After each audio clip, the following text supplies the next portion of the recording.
إن الله يغفر الذنوب جميعا إنه هو الغفور الرحيم. السلام عليكم ورحمة الله وبركاته. بسم الله والحمد لله والصلاة والسلام على رسول الله وعلى آله وصحبه ومن والاه وبعد. Inshallah, continuing with the dua series, we are on the second dua of istiftah, which is the opening supplication when you enter into salah, when you enter into prayer. And today we take part 3 of that, which is Allahumma ghsil khatayaya bil ma'i wal thalji wal barad. It literally means, oh Allah, wash away my sins with water, snow, and frost / hail, which is barad. Barad could be interpreted into multiple ways. So I'm just going to quickly recap the meaning of this so that we understand how it goes from phase 1 to 2 to 3. So Prophet ﷺ started off by saying, Allahumma ba'id bayni wa bayna khatayaya kama ba'adta bayna al-mashriq wal-maghrib.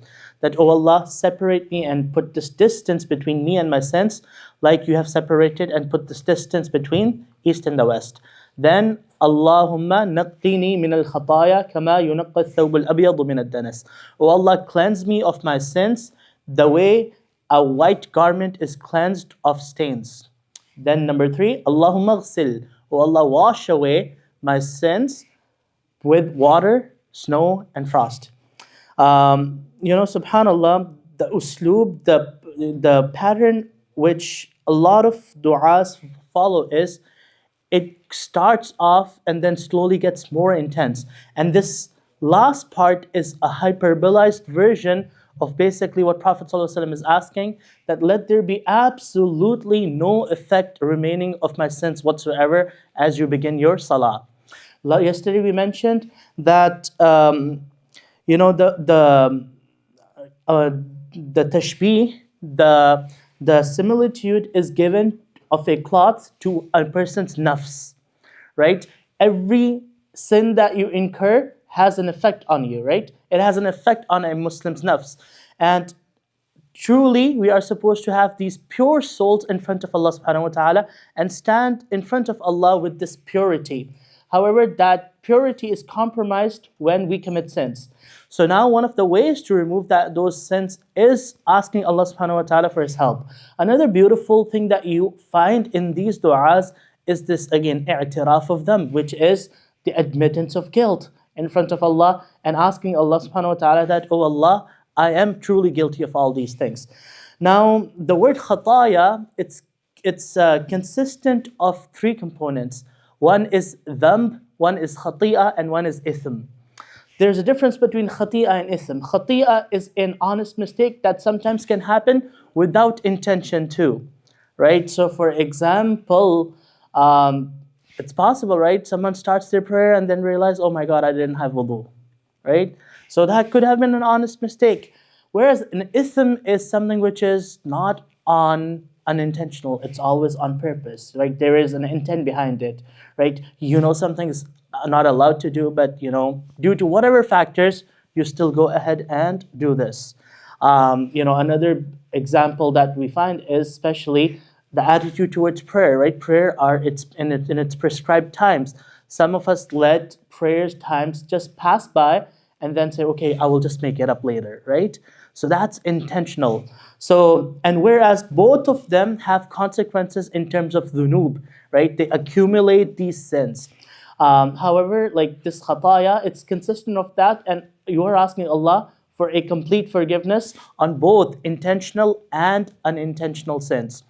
Another explanation to this particular dua is the first part, Allahumma ba'id bayni, which is about the distance. It's in reference to your past sins. Then number 2, Allahumma naqqini, oh Allah, wipe away, cleanse my sins the way you would cleanse a white garment. That's in reference to your present state.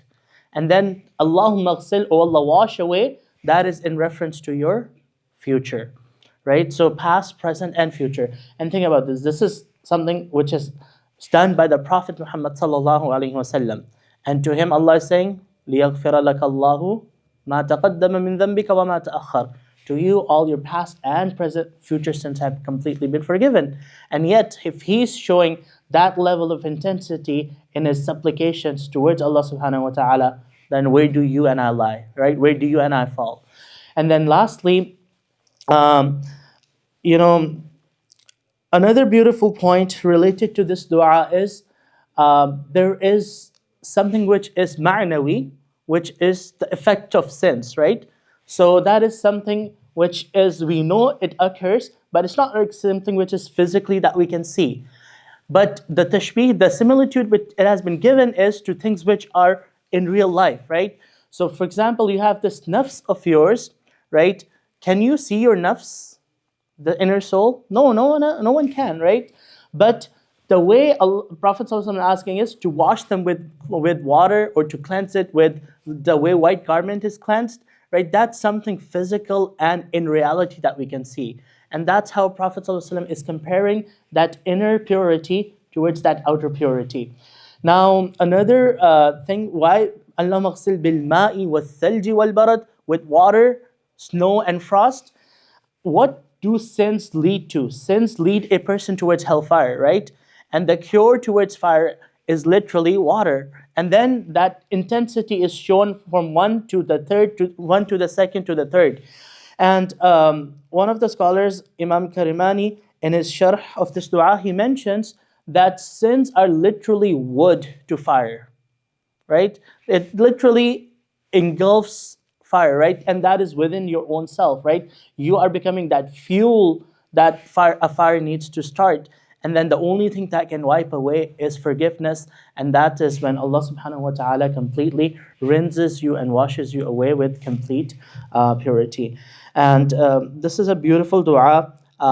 Again, we took this in 3 days, right? So like, you can memorize that, you can learn this, it's not that difficult.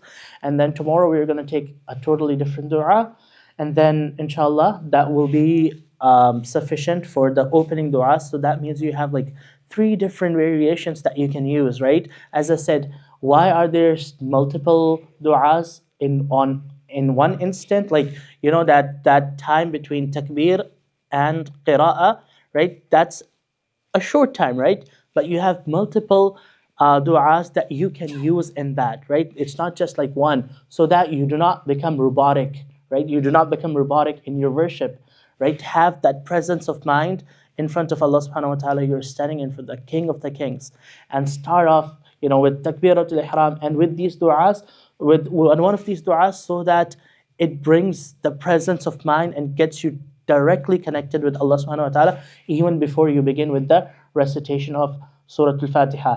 And remember, standing in front of Allah, it's an honor itself, right? It's a huge honor to just stand in front of Allah. You know, majority of the people, do they believe in Allah, or do they not believe in Allah? They do not believe in Allah, right? And Allah chose you to be Muslims. Out of that, there are people, majority, who disobey Allah subhanahu wa ta'ala. Allah chose you to obey Him. And Allah chose that you obey Him in the best possible fashion and manner, which is the salah. Right? Inshallah, we'll talk more about the importance of each step of the salah, qiyam, ruku', sujood. All of them have special meaning behind it. And inshallah, this whole thing is supposed to transform your experience in prayer. So inshallah, we will repeat this, and you can repeat this after me. And this way, hopefully, we can learn it. Allahumma ba'id bayni wa bayna khatayaya kama ba'adta bayna al-mashriqi wal-maghrib. Allahumma naqqini min al-khataya kama yunaqqa thawb al-abyadu من الدنس. اللهم اغسل خطاياي بالماء والثلج والبرد. Allah subhanahu wa ta'ala accept all our du'as, and Allah subhanahu wa ta'ala accept all your worship. Ameen. Jazakumullah khairan. Assalamu alaikum.